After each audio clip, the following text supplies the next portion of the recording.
दो चीजें आप ध्यान कर लो। सर्वप्रथम कि घर में शाम के समय झाड़ू नहीं लगानी चाहिए, और दूसरी चीज रात में बर्तन नहीं रखने चाहिए। बर्तनों को रात में धो करके रख देना चाहिए।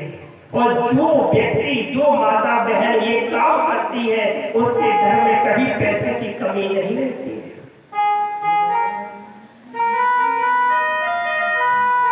क्योंकि हमारे प्रभु रामचंद्र जी ने और माता जानकी ने कुछ नियम बताए हैं, और जो व्यक्ति ये नियमों पर चलता है, मैं दावे के साथ कहता हूँ वो व्यक्ति हमेशा खुश रहता है। सुमित्र उसी के घर में रहती है जिसके घर में ग्रह कलेश नहीं होता। जिसके घर में ग्रह कलेश होता है उसकी लक्ष्मी कभी नहीं टिकती। कभी भी बहू को 8 बजे तक नहीं सोना चाहिए, जल्दी जागना चाहिए, सुंदर मुहूर्त में जागना चाहिए।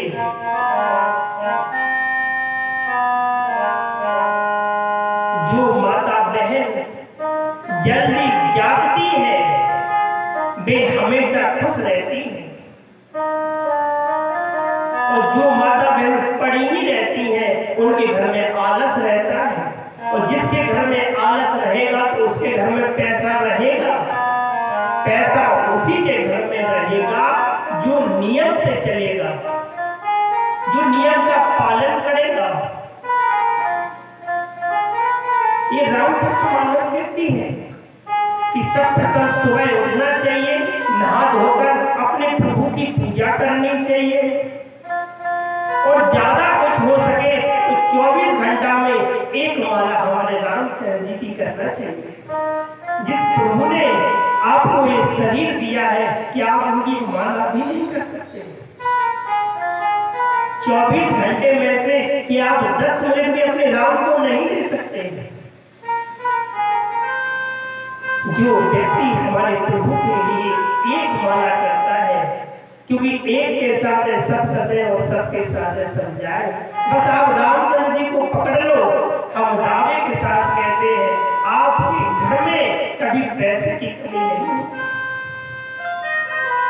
एक बात और मान लो, अगर मानना चाहो, आप लोगों की खुशी रामायण की चौपाई में गुजर। जिसको पढ़ना नहीं आता वो केवल इतना करे, रामचरित को प्रणाम कर दे। एक फूल लेकर के आए और एक पुष्प लेकर के राम जी के चरणों में अर्पित कर देंगे, और फिर घर में काम करें। और जो घर में रूखा सूखा भोजन बनाए तो सब प्रथम अपने प्रभु को भोग लगाए, और उसके बाद खाए। वो प्रसाद नहीं महाप्रसाद बन जाएगा। एक बार आप ऐसा खाना खाकर देखिए और एक प्रसाद प्रभु को भोग लगाकर खाइए, उसमें स्वाद ही अलग मिलेगा। क्योंकि वो खाना नहीं रह जाएगा, वो प्रसाद बन जाएगा। हमारे राम प्रभु का प्रसाद। जब भी आप माता रानी भंडारा खाने जाती हैं तो अलग ही स्वाद मिलता है। मोबाइल नहीं चला, उसमें अलग ही स्वाद बन जाता है, अलग ही स्वाद बन जाता है, क्योंकि वो प्रसाद हो जाता है। हमेशा अगर आप इन 2-3 चीजों को मान लो तो हम दावे के साथ कहते हैं आपका घर ही स्वर्ग हो जाएगा। और बहू को हमेशा बेटी समझो, बहू को हमेशा बेटी समझो। अगर वो बीमार हो जाए तो उसके मुंह पर हाथ फेरो और कहो कि बेटा क्या हो गया। जिस तरह आप अपनी बच्ची को रखती हो वैसे ही बहू को रखो, तो आपके घर में हमेशा शांति रहेगी। जब तक आप उसको बेटी नहीं समझोगी, घर में ग्रह कलेश रहेगा। और जिस दिन आप बहू को बेटी समझने लगोगी, घर आपका स्वर्ग हो जाएगा। और ऐसा नहीं है कि बहू को दिन भर काम पे ही लगाए लाओ, जितना हो सके उसकी मदद करो, वो भी किसी की बच्ची है। अगर आप अपने अंदर ऐसे विचार रखोगे तो आगे चलकर जब आप बीमार होगे तो आपकी बहू आप हमेशा खड़ी रहेगी, क्योंकि आगे चलकर आपकी बहू ही काम में आएगी और कोई काम में नहीं आएगा, ना पड़ोसी काम में आएगा, कोई नहीं आएगा, आएगा तो केवल बहू ही आएगी। आप घर में ऐसा व्यवहार करो कि सब लोग आपके घर की सराहना करें कि देखो उनका घर में देखो कितनी शांति रहती है, सब लोग मिलजुल कर रहते हैं। और कभी अलग अलग भोजन मत खाओ, सब लोग एक साथ बैठकर भोजन करो। जब सब लोग घर में बैठकर भोजन करते हैं तो वो घर में आनंद ही अलग आता है।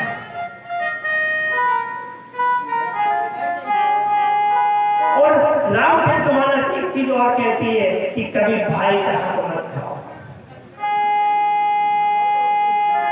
मित्र के साथ धोखा मत करो।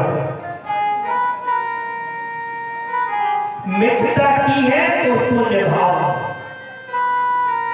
मित्रता में कभी बड़ा छोटा नहीं देखा जाता है, मित्रता में सब समान होते हैं।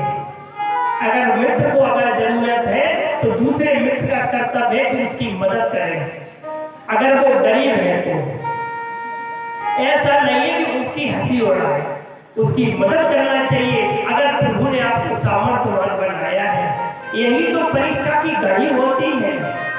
अगर आपके नगर में कोई मैया बीमार है और उनके पास पैसा नहीं है तो आपका कर्तव्य बनता है उनकी मदद करने का। आपको अगर प्रभु ने संपन्न किया है, अगर उनकी मदद करोगी तो आपकी यहाँ भी जय जयकार होगी और ऊपर भी जय जयकार होगी। क्योंकि व्यक्ति के कर्मों की जय जयकार होती है, व्यक्ति के पैसे की जय जयकार नहीं होती है। ऐसे ही हमारे प्रभु रामचंद्र जी हैं।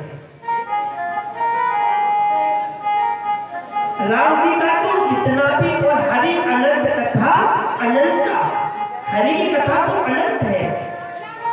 जितनी अपन सब गहराई में जाएंगे तो डूबते ही चले जाएंगे।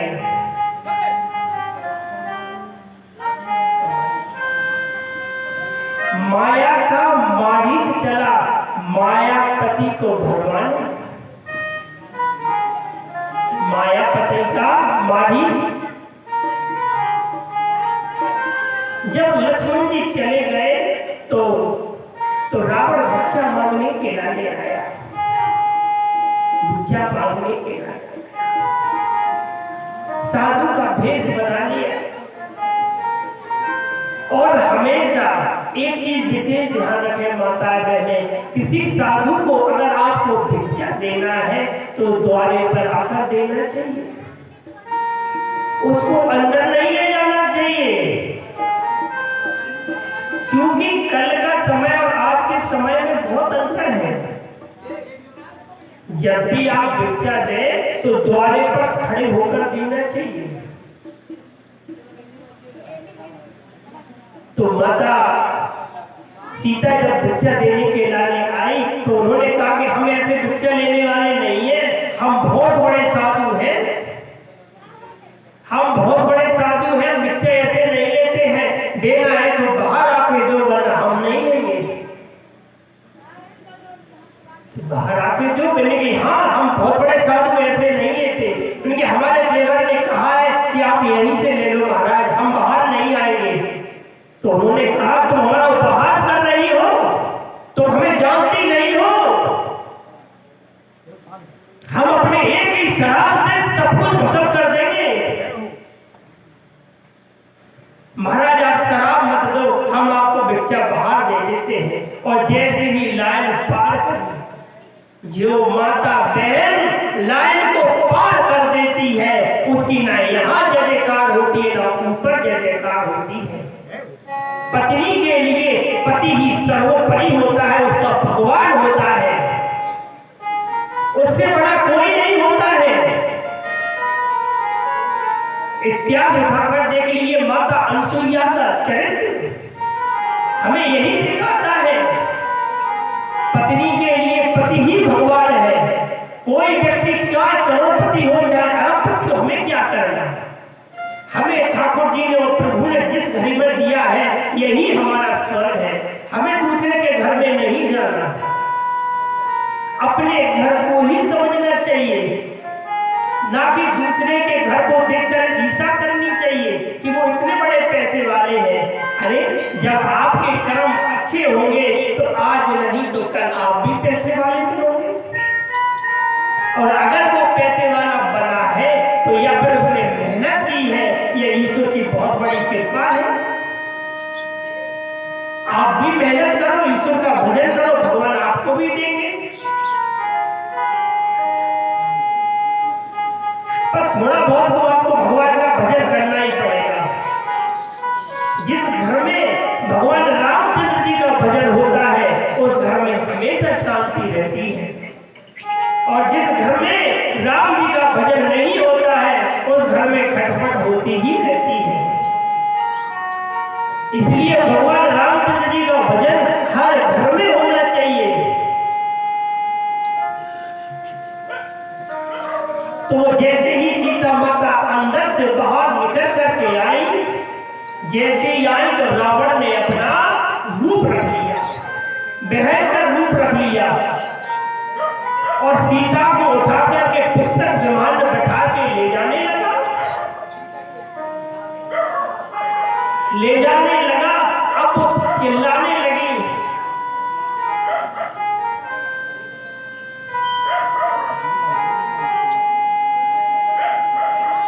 लक्ष्मण लक्ष्मण लक्ष्मण।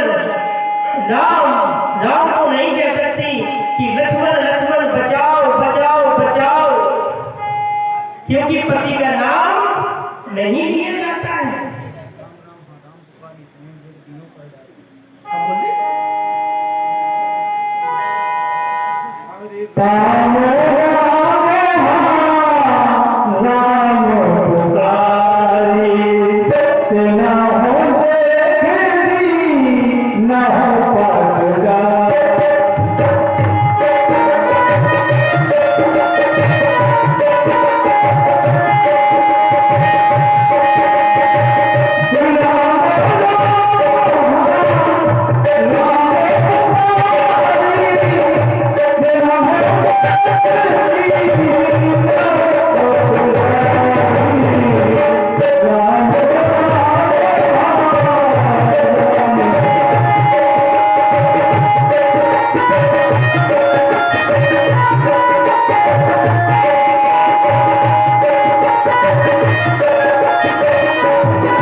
जटायु उड़े और रावण के साथ युद्ध करने लगे।